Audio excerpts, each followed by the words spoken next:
Hello అండి. అందరు ఎలా ఉన్నారు? బాగున్నారా? ఇవాళ నేను ఉగ్గు తయారు చేస్తున్నాను మా పాపకి. అది ఎలా చేస్తాను ఏంటి అనేది ఇందులో చూపిస్తాను. 6 మంత్స్ వచ్చాక పెడుతూ ఉంటాం కదా, బయట సెర్లాక్ అది దొరుకుతుంది. అది కాకుండా హోమ్ మేడ్లో చేస్తాను. మా పెద్ద పాపకి అలా చేశాను, ఓ చిన్న పాపకి కూడా అలానే చేస్తున్నాను. అది ఎలా చేస్తాను ఏంటి అనేది చూడండి. కొంచెం రిస్క్ అయినా పర్లేదు, కానీ చేయడం వల్ల యూజ్ ఉంటుంది. బేబీకి మంచి హెల్తీగా మనమే ఇవ్వగలుగుతాము. సో అది చూసేయండి ప్రాసెస్ ఏంటి అనేది. నేను అన్నీ సేమ్ క్వాంటిటీ తీసుకుంటున్నాను. అన్నీ ఒకే దానితోని మీరు ఏది తీసుకున్నా ఒకే దాంతో తీసుకోండి. నేను పెసర్లు తీసుకున్నాను. పెసరపప్పు అయినా తీసుకోవచ్చు.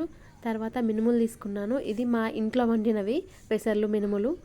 నెక్స్ట్ కందిపప్పు తీసుకున్నాను. ఇంకా పొట్టు కందిపప్పు అలా ఉంటే ఇంకా బెటర్. దాని తర్వాత నెక్స్ట్ మైసూర్ పప్పు, సేమ్ క్వాంటిటీలోనే రైస్ తీసుకున్నాను, బియ్యం. తర్వాత వీటన్నింటినీ వాష్ చేసుకోవాలి. ఒక 2-3 టైమ్స్ వాష్ చేసుకొని పెట్టి హాఫ్ అన్ అవర్ పాటు సోక్ చేయాలి, నానబెట్టాలి. ఇలా వాటిని నానబెట్టడం వల్ల వాటిలోని ప్రోటీన్స్ అన్నీ కూడా మంచిగా అవుతాయి అనేసి చెప్తుంటారు. మా నాన్నమ్మ వాళ్ళు చెప్పేవాళ్ళు. అదే పద్ధతి అమ్మ చేసింది. తర్వాత ఇప్పుడు మా పిల్లలకి నేను కూడా చేస్తున్నాను. ఇవి టోటల్గా హాఫ్ అన్ అవర్ తర్వాత నానిపోయాక వాటిని తీసి ఆరబెట్టాలి. కొంచెం కూడా వాటర్ లేకుండా, తేమ లేకుండా చూసుకొని పొడి పొడిగా అయిపోయేలాగా, సేమ్ ఫస్ట్ మనం ఎలా నానబెట్టే ముందు ఎలా ఉన్నాయో అలా అయ్యేలాగా చూసుకోవాలి. సో నేను ఆరబెట్టాను చూడండి. ఇవి ఎండకి పెట్టవచ్చు, ఫ్యాన్ కింద కూడా ఆరబెట్టవచ్చు. ఫ్యాన్ కింద పెడితే కొంచెం ఎక్కువ టైం తీసుకుంటుంది ఆరడానికి. ఎండలో పెడితే కొంచెం తొందరగా ఆరిపోతాయి అవి. కాస్త కూడా తేమ ఉన్నా ఏమున్నా కూడా ఉగ్గు తర్వాత ఇట్లా బూజు వచ్చినట్టుగా అట్లా అయిపోతుంది. అందుకే తేమ లేకుండా చూసుకోవాలి మనం. మంచిగా ఆరితేనే బాగుంటుంది. ఇలా ఆరిన వాటిని సపరేట్గానే తీసుకుంటున్నాను. సపరేట్గానే వేయించుతున్నాను. ఎందుకంటే కొన్ని తొందరగా వేగుతాయి, కొన్ని లేటుగా వేగుతాయి కాబట్టి అందుకే వాటిని అలా వేటికవే వేయించుకోవడం బెటర్. నేను కూడా అలానే ఫాలో అవుతుంటాను.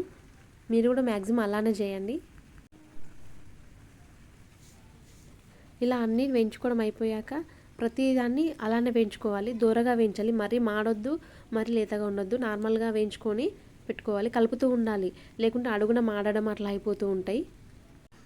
ఒకటి వేయించడం అయిపోయాక మళ్ళీ దాన్ని ఇంకో బౌల్లోకి తీసుకొని సేమ్ అది దాంట్లోనే మళ్ళీ మిగతా వాటిని కూడా యాస్టీజ్గా వేయించుకుంటూ వెళ్ళాలి అన్నిటిని కూడా. ఇలా వేయించడం ద్వారా ఏంటంటే ఫస్ట్ మనం వాటిని నానబెడుతున్నాము, తర్వాత ఆరబెడుతున్నాము, మళ్ళీ వేయించుతున్నాము, తర్వాత నెక్స్ట్ మిక్సీ చేయడం అవన్నీ చేస్తూ ఉంటాం కాబట్టి పిల్లలకి మంచిగా డైజెషన్ అవుతుంది, వాళ్ళ ఒంటికి మంచిగా పడుతుంది అని చెప్పి ఈ ప్రాసెస్ అంతా చేయడం. పెసరపప్పు కంటే పెసర్లు బెటర్ అనిపించింది, అందుకని పెసర్లు తీసుకుంటాను. మళ్ళీ ఇంట్లో దొరికేవి కదా, అందుకోసమే అవే వాడుతున్నాను. అన్నీ కూడా నేను సేమ్ క్వాంటిటీ తీసుకుంటున్నాను. నెక్స్ట్ మినపప్పు, ఇంకా పొట్టు మినపప్పు ఇంకా తీసుకుంటే అది కూడా ఇంకా చాలా బెటర్.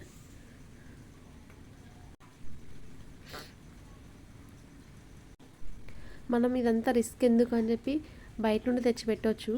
మనం తీసుకొచ్చి పెడతాం, కానీ ఎంత పెట్టినా కూడా పిల్లలకి అంత హెల్తీ కాదు అని నా ఒపీనియన్. అందుకోసమే నేను రిస్క్ అయినా సరే ఇలానే చేస్తూ ఉంటాను. ఇదే కాకుండా నేను ఇంకా డ్రై ఫ్రూట్స్తో కూడా అలా కూడా ఒక పౌడర్ వేసి పెట్టుకున్నాను. అది కూడా చేస్తుంటా. మార్నింగ్ టైంలో అది తినిపిస్తాను బేబీకి. ఇలా నెమ్మదిగా వేయించుకుంటూ ఉండాలి. సిమ్లోనే వేయించాలి. హై ఫ్లేమ్లో పెట్టినా కూడా అవి మాడిపోతూ ఉంటాయి. లాస్ట్కి కొంచెం లైట్గా జీలకర్ర వేసి ఇలా జస్ట్ అలా 1 మినిట్ అలా అనేసి పక్కన పెట్టేయాలి.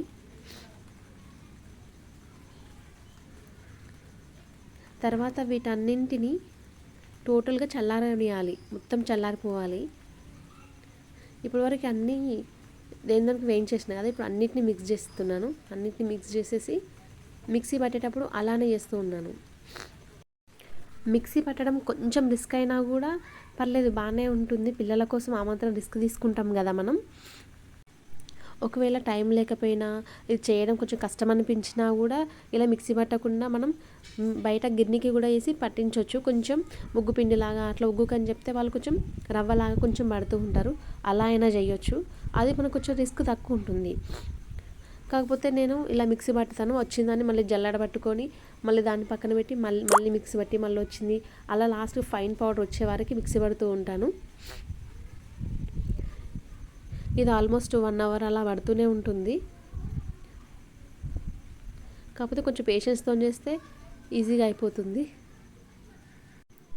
ఫైనల్గా ఉగ్గు మిక్సీ మొత్తం అయిపోయింది. అయిపోయిన దాన్ని నేను ఎయిర్ టైట్ గాజు కంటైనర్లో పెడుతూ ఉన్నాను. ఎక్కువ అందులోనే పెడుతూ ఉంటాను.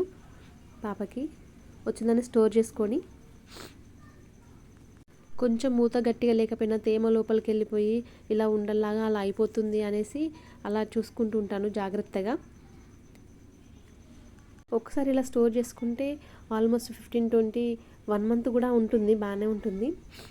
1 స్పూన్ ఉగ్గు పిండికి 1 చిన్న గ్లాస్ వాటర్ తీసుకుంటే సరిపోతుంది. దానిని ఇట్లా లంప్స్ ఏం లేకుండా మొత్తం క్లియర్గా చేసుకుంటూ ఉండాలి. వాటి మొత్తం అయిపోయాక కలుపుతూ ఉండాలి. ఏ మాత్రం లంప్స్ ఉన్నా కూడా అది ఉగ్గు మొత్తం పిండిలాగా వచ్చేస్తూ ఉంటుంది. అవి ఏం లేకుండా చూసుకొని కలుపుతూ ఉండాలి. అలా అయిపోయిన తర్వాత స్టవ్ మీద పెట్టుకోవాలి. నీళ్లు వేడి చేసినప్పుడు వేడి నీళ్ళల్లో వేస్తే మొత్తం ఉండలు కడుతుంది, పిండి మొత్తం ఉగ్గు సరిగ్గా రాదు. అందుకే ఫస్ట్ చల్లటి నీళ్ళలోనే పెట్టుకోవాలి. మామూలుగా వాటర్ ఎసరు పెట్టి ఒక చిన్న గిన్నెలో కొంచెం 1 స్పూన్ వేసుకుని కలుపుకొని అల్ల పోసినా ఏం కాదు. లేదు అంటే ఇలా ముందే ఇలా కలుపుకొని దాన్ని డైరెక్ట్ స్టవ్ పైన పెట్టుకొని కరెక్ట్ కన్సిస్టెన్సీ వచ్చేదాకా ఉంచి తర్వాత ఆఫ్ చేసుకోవాలి. ఇలా చేస్తుంటే రోలింగ్ బాయిల్ అవుతూ ఉంటుంది. కరెక్ట్ కన్సిస్టెన్సీ వచ్చింది చూడండి. మీరు పిల్లలు ఎలా తింటారో ఆ కన్సిస్టెన్సీ చూసి మనం ఆఫ్ చేసుకోవాలి.